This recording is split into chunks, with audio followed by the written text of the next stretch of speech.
কৃষক বন্ধু প্রকল্পে যে সমস্ত উপভোক্তারা রয়েছে, অর্থাৎ কৃষক বন্ধু প্রকল্পে যারা আর্থিকভাবে সহায়তা পেয়ে থাকে, যে সমস্ত কৃষকরা কৃষক বন্ধু প্রকল্পের মাধ্যমে টাকা পেয়ে থাকে তাদের জন্য অত্যন্ত সুখবর। কৃষক বন্ধু প্রকল্পের রবি মরশুমের টাকা কৃষকদের ব্যাংকের অ্যাকাউন্টে ঢোকানোর যে লাস্ট স্টেপটা বা ফাইনাল স্টেপটা, সেটা কিন্তু কৃষক বন্ধু প্রকল্পের অফিসিয়াল ওয়েবসাইটে চলে আসছে। অর্থাৎ কৃষক বন্ধু প্রকল্পের রবি মরশুমের টাকা কৃষকদের ব্যাংকে অ্যাকাউন্টে ঢোকার যে ফাইনাল স্টেপ, সেটা কিন্তু পরিপূর্ণ হয়ে গেছে। আপনারও কৃষক বন্ধু প্রকল্পের অফিসিয়াল ওয়েবসাইটে সেই টাকা ঢোকার যে ফাইনাল স্টেপটা সেটা চলে এসেছে কিনা সেটা আপনি কিভাবে জানবেন, বা আপনি নিজে কিভাবে অনলাইনে চেক করে নিতে পারবেন যে আপনার ফাইনাল স্টেপটা চলে এসেছে কিনা। এছাড়া যদি না এসে সেক্ষেত্রে আপনি কি করবেন, অথবা রবি মরশুমের টাকা ফাইনাল স্টেপ যাদের চলে এসেছে কৃষক বন্ধু প্রকল্পের অফিসিয়াল ওয়েবসাইটে, তাদের কৃষক বন্ধু প্রকল্পের রবি সিজনের টাকা কবে ব্যাংকের অ্যাকাউন্টে ঢুকবে, ফাইনাল তারিখ কত দিল রাজ্য সরকার। এছাড়া যাদের আধার লিঙ্ক এখনো পর্যন্ত নেই তারা কিন্তু কৃষক বন্ধু প্রকল্পের টাকা রবি সিজনের টাকা কিন্তু পাবে না। আধার লিঙ্ক আপনার রয়েছে কিনা সেটা আপনি কিভাবে চেক করবেন। যদি আধার লিঙ্ক না থাকে সেক্ষেত্রে আপনি আধার লিঙ্ক কিভাবে করবেন, কি কি ডকুমেন্টস তার জন্য প্রয়োজন হবে, আধার লিঙ্ক অনলাইনে করবেন নাকি অফলাইনে করবেন। যদি অনলাইনে হয় সেক্ষেত্রে আপনি কিভাবে করবেন, অফলাইনে যদি আধার লিঙ্ক করতে চান সেক্ষেত্রে আপনাকে কি করতে হবে, কোথায় যেতে হবে, সমস্ত বিষয়টা কিন্তু আমরা আজকের এই ভিডিওতে বিস্তারিতভাবে বুঝে নেওয়ার চেষ্টা করব। ভিডিওটি বিস্তারিতভাবে দেখে নেওয়ার আগে ছোট্ট একটা অনুরোধ, যদি চ্যানেলে নতুন হয়ে থাকেন অবশ্যই চ্যানেলটা সাবস্ক্রাইব করে রাখবেন এবং নোটিফিকেশনটা অল করে রাখবেন এই ধরনের সমস্ত আপডেট সবার আগে পাওয়ার জন্য। চলুন আজকের আপডেটটা আমরা বিস্তারিতভাবে দেখে নিই। প্রথমেই কিন্তু আমরা দেখে নেব যে কৃষক বন্ধু প্রকল্পের অফিসিয়াল ওয়েবসাইটে আপনার অ্যাকাউন্টে রবি সিজনে টাকা দেওয়ার জন্য যে ফাইনাল স্টেপটা সেটা চলে এসেছে কিনা সেটা আপনি অনলাইনে কিভাবে চেক করবেন। তার জন্য কৃষক বন্ধু প্রকল্পের যে অফিসিয়াল ওয়েবসাইট রয়েছে, অফিসিয়াল ওয়েবসাইটের লিঙ্কটা এখানে দেখতে পাচ্ছেন, আমি মার্কিং করে দিচ্ছি কৃষকবন্ধু.wb.gov.in।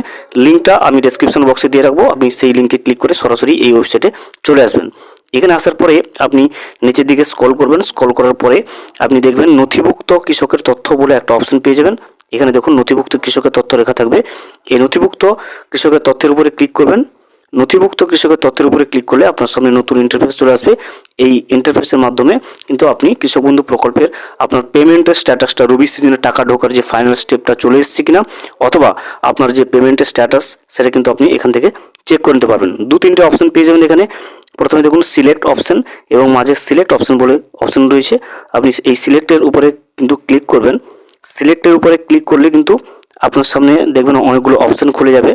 দেখবেন এখান থেকে কতগুলো অপশন চলে আসছে স্ক্রিনে, ভোটার কার্ড, আধার কার্ড, ব্যাংক অ্যাকাউন্ট নম্বর, কেবি আইডি, এছাড়া দেখুন মোবাইল নম্বর, অ্যাকনোলেজমেন্ট নম্বর, এগুলোর যে কোনো একটা দিয়ে কিন্তু আপনি কৃষক বন্ধু প্রকল্পের পেমেন্টের স্ট্যাটাসটা কিন্তু আপনি নিজেই চেক করে নিতে পারবেন। তো আমরা কি করব, এখানে যেটা আপনার হবে, আমি আধার কার্ডটা সিলেক্ট করলাম। আধার কার্ড সিলেক্ট করার পরে দেখবেন এখানে আইডি কার্ড নম্বর, এখানে যে আইডিটা সিলেক্ট করলেন সেই আইডি নাম্বারটা এখানে দেবেন। যেহেতু আমরা আধার কার্ড সিলেক্ট করেছি সেক্ষেত্রে কিন্তু আমরা এখানে আধার নম্বরটা কিন্তু বসিয়ে দেবো। আধার নম্বরটা বসিয়ে দেওয়ার পর দেখবেন এখানে একটা জিনিস পেয়ে যাবেন, আমি আই এম নট এ রোবটের উপরে ক্লিক করবেন।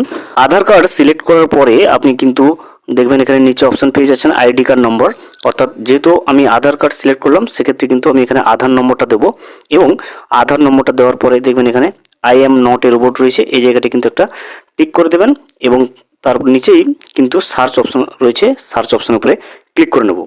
যেহেতু আমি আধার কার্ড সিলেক্ট করেছি, আমি আইডি কার্ড নম্বরের জায়গায় আধার নম্বরটা বসাবো, আই এম নট এ রোবটের উপরে চেক মার্ক দেবো, এবং তারপরে কিন্তু সার্চ অপশনের উপরে ক্লিক করে নেব। আধার কার্ড নম্বর বসিয়ে তারপরে আই এম নট এ রোবটের উপরে ক্লিক করে যখনই সার্চ অপশনের উপরে ক্লিক করলাম, ওই উপভোক্তার অর্থাৎ কৃষক বন্ধু প্রকল্পের অফিসিয়াল ওয়েবসাইটে সমস্ত তথ্য কিন্তু স্ক্রিনে শো করতে থাকবে। এখান থেকে আপনি দেখে নিতে পারবেন, দেখুন একেডি আইডি, তারপর রয়েছে কেবি আইডি, ভোটার নম্বর, আধার নম্বর, ফার্মারের নাম, ডিস্ট্রিক্ট, ব্লক, গ্রাম পঞ্চায়েত, ভিলেজ এবং টোটাল ল্যান্ড অর্থাৎ জমির পরিমাণ, সমস্ত তথ্য কিন্তু এখানে স্ক্রিনে শো করবে।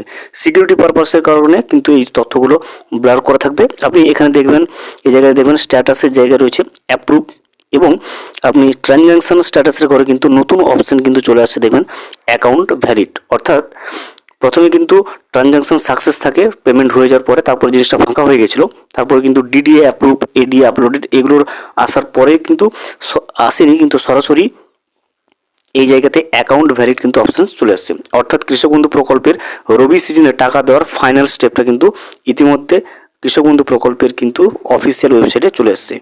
যাদের যাদের অ্যাকাউন্ট ভ্যালিড অপশন চলে এসেছে ট্রানজ্যাকশন স্ট্যাটাসের ঘরটাতে, তাহলে তারা বুঝবেন যে কৃষক বন্ধু প্রকল্পের রবি সিজনের টাকা তারা খুব শীঘ্রই তারা তাদের ব্যাংকের অ্যাকাউন্টে পাচ্ছে। যদি আপনার এখানে অ্যাকাউন্ট ভ্যালিডের পরিবর্তে ইনভ্যালিড অ্যাকাউন্ট থাকে, সেক্ষেত্রে বুঝবেন আপনার কৃষক বন্ধু প্রকল্পে কোনো না কোনো সমস্যা রয়েছে। সেক্ষেত্রে আপনাকে কিন্তু আপনার স্থানীয় কৃষি অফিস যেটা রয়েছে সেই কৃষি অফিসে আপনাকে যোগাযোগ করতে হবে। যদি আপনার অ্যাকাউন্ট ভ্যালিড থাকে তাহলে আপনি নিশ্চিন্ত থাকুন, আপনার কোনো কিছু সমস্যা নেই। অবশ্যই আপনি কৃষক বন্ধু প্রকল্পের রবি সিজনের টাকাটা খুব শীঘ্রই পেয়ে যাচ্ছেন। এবার আমরা জেনে নেব যে কৃষক বন্ধু প্রকল্পে যদি কোনো উপভোক্তার আধার লিঙ্ক রয়েছে কিনা সেটা আপনি কিভাবে চেক করবেন। আধার লিঙ্ক রয়েছে কিনা সেটা চেক করার জন্য আপনাকে কিন্তু প্রথম থেকে যে স্টেপ রয়েছে অফিসিয়াল ওয়েবসাইটে গিয়ে স্ট্যাটাস চেক করার, সেইভাবে আপনি চলে আসবেন, যেটা আমরা আগে দেখিয়েছি। এখানে আসার পরে দেখবেন এই জায়গাটাতে আপনি লক্ষ্য করবেন যে আধার নম্বরের যে জায়গাটা সেটা কিন্তু আধার কার্ড নম্বর এখানে বসে থাকবে। অর্থাৎ যদি স্ট্যাটাসে এভাবে চেক করার পর যদি আপনার আধার নম্বরের জায়গায় আধার নম্বরটা বসানো থাকে, তাহলে বুঝবেন যে আপনি আপনার কৃষক বন্ধু প্রকল্পের ওয়েবসাইটে কিন্তু কৃষক বন্ধু প্রকল্পে আপনার আধার কার্ড লিঙ্ক রয়েছে, অর্থাৎ ইকেওয়াইসি করা হয়েছে। যদি কোনো ক্ষেত্রে কোনো কৃষকের আধার লিঙ্ক না করা থাকে, সেক্ষেত্রে কিন্তু রবি সিজনের টাকা তার অ্যাকাউন্টে ঢুকছে না। এবারে প্রশ্ন হচ্ছে যে যদি কৃষক বন্ধু প্রকল্পে আধার লিঙ্ক না থাকে, সেক্ষেত্রে আপনি কি করবেন, কোথায় আধার লিঙ্ক করবেন, অনলাইনে করবেন নাকি অফলাইনে করবেন, যদি অফলাইনে করতে হয় কোথায় যাবেন, কী কী ডকুমেন্টস লাগবে, সমস্ত বিষয়টা এবারে আমরা সেটা জেনে নেব যে আধার লিঙ্ক কোথায় কিভাবে করবেন। কৃষক বন্ধু প্রকল্পের যে সমস্ত উপভোক্তাদের আধার লিঙ্ক নেই, সেক্ষেত্রে তারা আধার লিঙ্ক কোথা থেকে করবেন সে বিষয়ে কিন্তু একটা গাইডলাইন্স চলে এসেছে। দেখুন, বিশেষ ঘোষণা কৃষক বন্ধু প্রকল্প, যে সকল কৃষকের কৃষক বন্ধু প্রকল্পে আধার লিঙ্ক হয়নি তারা অবশ্যই নিকটবর্তী কৃষি দপ্তর গিয়ে আধার লিঙ্ক করে নিন। সঙ্গে কি আনবেন, দেখুন আপনার আধার কার্ডের জেরক্স, ভোটার কার্ডের জেরক্স, ব্যাংক পাসবুক অর্থাৎ যে অ্যাকাউন্টে কৃষক বন্ধু টাকা আসে তার জেরক্স। মনে রাখবেন আধার লিঙ্ক না হলে পরবর্তী কিস্তির টাকা আপনার ব্যাংকে জমা হবে না, অর্থাৎ রবি সিজনের টাকা কিন্তু আপনার ব্যাংকে জমা হবে না। কৃষক বন্ধু প্রকল্পের আধার চেক করার উপায়টা দেখুন, কৃষক বন্ধু প্রকল্পে আবেদন করার পর আপনার আধার লিঙ্ক আছে কিনা তা চেক করা যাবে কিন্তু অনলাইনে। আমি প্রসেসটা যেহেতু দেখিয়েছি সেক্ষেত্রে আবারও জানিয়ে দেওয়া হচ্ছে। দেখুন, কৃষক বন্ধু প্রকল্পের অফিসিয়াল ওয়েবসাইটে আসতে হবে, নথিভুক্ত কৃষকের তথ্যে ক্লিক করুন, পরবর্তী পেজে গিয়ে ভোটার কার্ড নাম্বার বসিয়ে আপনি কিন্তু কৃষক বন্ধু প্রকল্পের সার্চ করলে কিন্তু আপনার স্ট্যাটাসটা চলে আসবে। এবং স্ট্যাটাসে যদি আধার লিঙ্ক থাকে সেক্ষেত্রে বুঝবেন আপনার আধার লিঙ্ক রয়েছে, যদি আধার লিঙ্ক না থাকে সেক্ষেত্রে বুঝবেন আপনার কিন্তু আধার লিঙ্ক নেই। এখন আমরা জেনে নেব যে কৃষক বন্ধু প্রকল্পের রবি সিজনের টাকা যাদের অ্যাকাউন্ট ভ্যালিড চলে এসছে তারা রবি সিজনের টাকা ঠিক কত তারিখ নাগাদ তাদের ব্যাংকের অ্যাকাউন্টে পাবে। এখানে দেখবেন অফিসিয়াল যে নোটিফিকেশানটা রয়েছে রবি সিজনের টাকা দেওয়ার যে সময়সীমাটা সেটা কিন্তু এখানে দেওয়া রয়েছে। দেখুন, অক্টোবর থেকে মার্চ মাসের মধ্যে টাকা দেওয়ার যে সময়সীমা সেটা কিন্তু নির্ধারণ করা রয়েছে।